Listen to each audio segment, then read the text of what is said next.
Alright guys, welcome to part 2 of Halloween Havoc. We are kicking it off with a rematch for the SmackDown Live Tag Team Championships out first.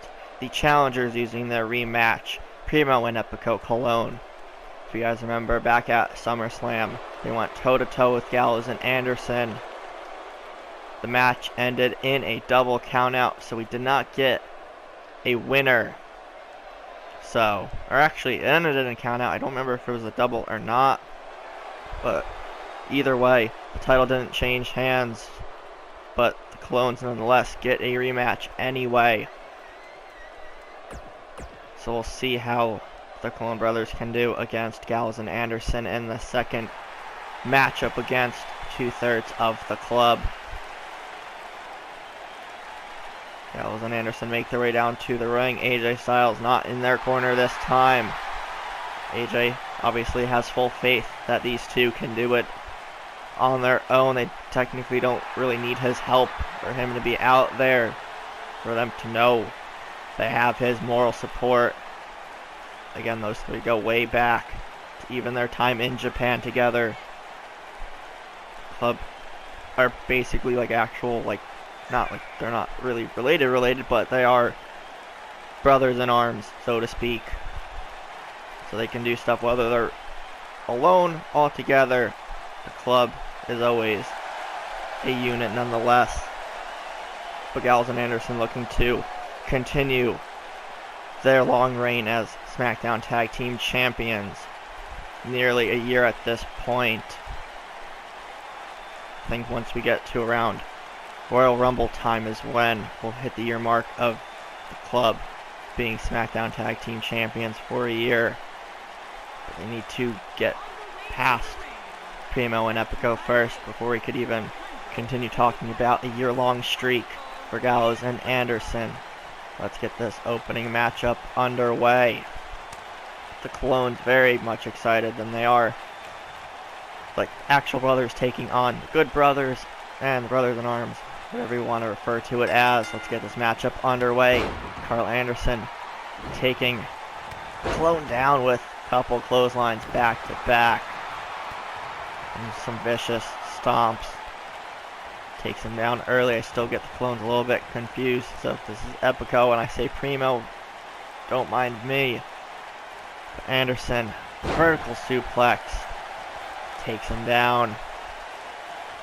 Makes the tag to Luke Gallows, the powerhouse of the club. Goes for a big boot.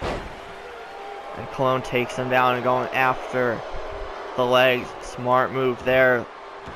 A submission maneuver locked in. Gallows in trouble early. And even if he breaks the submission hold, the damage may already have been done, and he does fight out. Big right hand. Takes, I believe, Epico down. Now a big boot. Scares Primo off the apron and then goes to try and punch him off.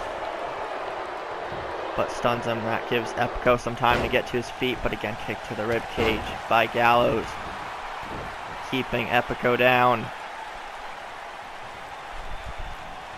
Tosses him into the corner. The club trying to maintain their control over this matchup and the SmackDown Tag Team Championships. Double back body drop. No, actually, double flapjack instead. Anderson with another clothesline. Epico desperately needs to make a tag to his brother Primo. Kick to the midsection. Big right hand to Anderson. Now Anderson in the corner. Colognes make a tag. Primo now the legal man. Top rope hurricane rana right into a power bomb. What a move there by the Colognes. Now a little bit of giddy excitement there by Primo. Might have even been able to put Anderson away following that move, but decides to continue the offense. Anderson now fighting back, and clothesline takes Primo down. Collar and elbow tie up. A Hurricane Rana takedown of Anderson. The Colognes again looking to become SmackDown Live Tag Team Champions. They nearly squandered that opportunity at SummerSlam. Drop toe hold there by Anderson.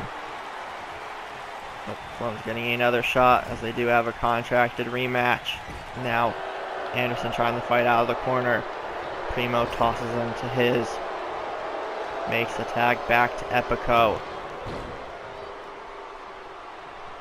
Double team move incoming. Look at this unique offense by the Colognes. Gallows looking for a tag.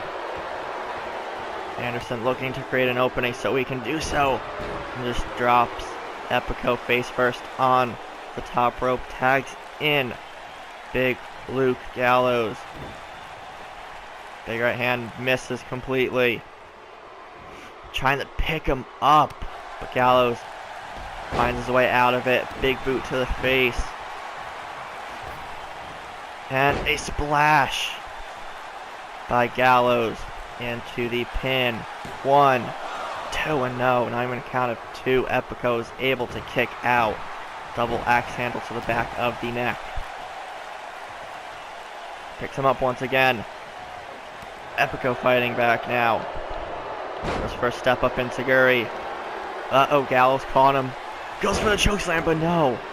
Epico is able to turn it around. Stunning Gallows. Backdrop suplex. Going for a second one. Now Anderson to break it up to save his fellow club member and good brother Gallows. Goes for another big boop. Epico catches it. Gallows still in trouble. Makes the tag. But no, doesn't. Splash by Gallows. Takes Primo down.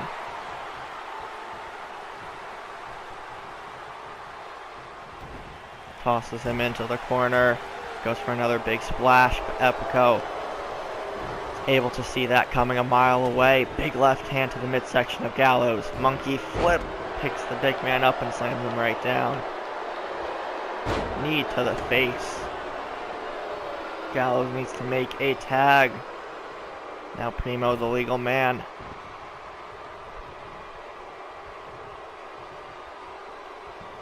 Tosses him into the corner. Gallows hit with a drop kick to the back. Gets back up rather fast. Uh-oh, now Epico with the distraction and a big boot to Primo. Makes the tag to Carl Anderson.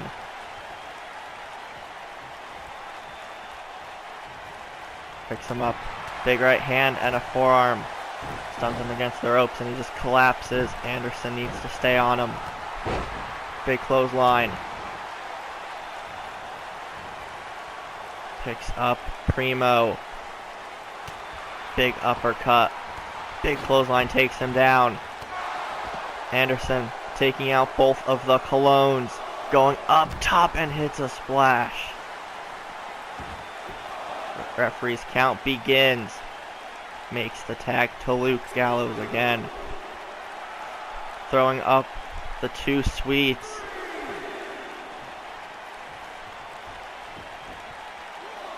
Gallows out of the ring, picks him up. No, gets grabbed instead.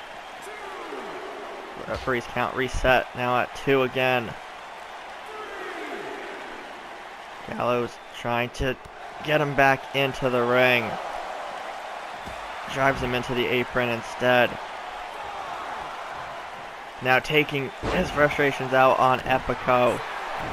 As the referee's count is at 6. Count of 7. Big right hand to Gallows. Referee's count restarts again. Gets back in. Going for the chokeslam again. Let's see if Gallows can actually hit it this time. And he does. The club putting on a show here. Gallows is nearly taking his head off.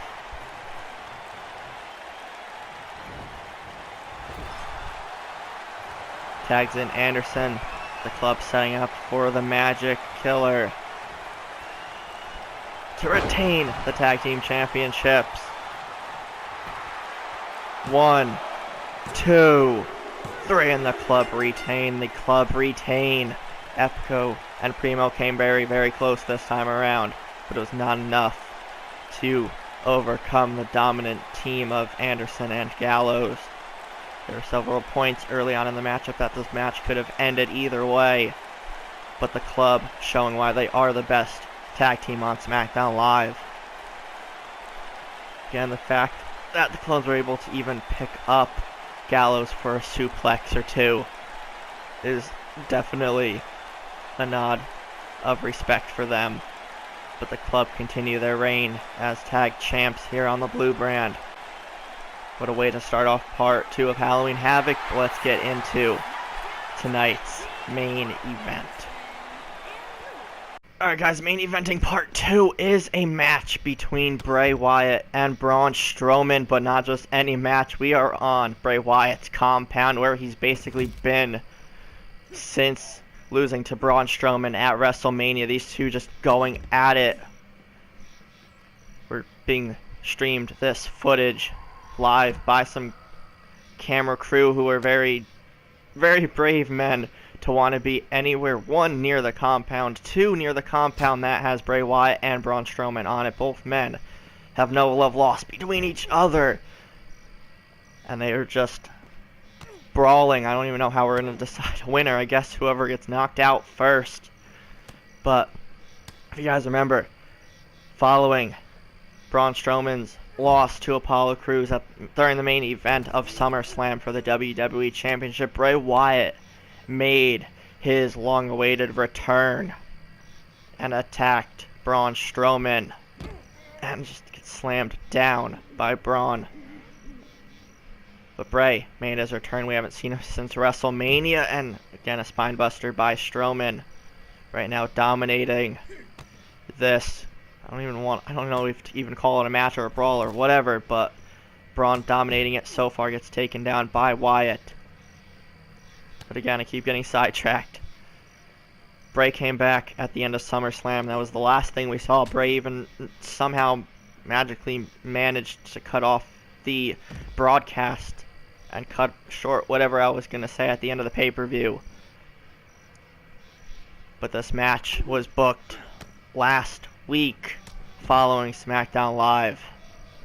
Undertaker knows Braun has a rematch for the WWE Championship, but Braun will use it at the Royal Rumble when he takes on Apollo Crews. Braun will look to gain back the WWE Championship. But if he could survive Bray Wyatt here on the compound, that would definitely be a feat in and of itself. But Braun can't look towards Royal Rumble quite yet, as he has to deal with the Eater of Worlds and his former Wyatt family leader. Both men evenly matched. Obviously, they know each other very, very well. And their match at WrestleMania was more or less one-sided, but this encounter has been a lot more. Wow, stumbling over my words. There's been a lot more evenly matched. And another slam there by Strowman. Picks him right back up. Shoulder tackle takes Wyatt down again. Look at the strength of Bray Wyatt. Back body drop takes the Monster Among Men down. Going for a Uranagi slam. Strowman in trouble. Bray has a moment to catch his breath as the monster is down. Bray Wyatt looking to end this brawl with a Sister Abigail, as he did end Braun following SummerSlam, but the monster is still moving somehow. Gets him in a headlock. Strowman fighting out. Running STO takes Bray Wyatt down. Again, very brave camera crew. However many we have right now seems to be just one guy, but Braun just takes down Bray Wyatt. What a brawl to end part 2. If you guys enjoyed, be sure to leave a like, comment, share, subscribe, and all that fun stuff, and we'll see everybody in part 3 tomorrow.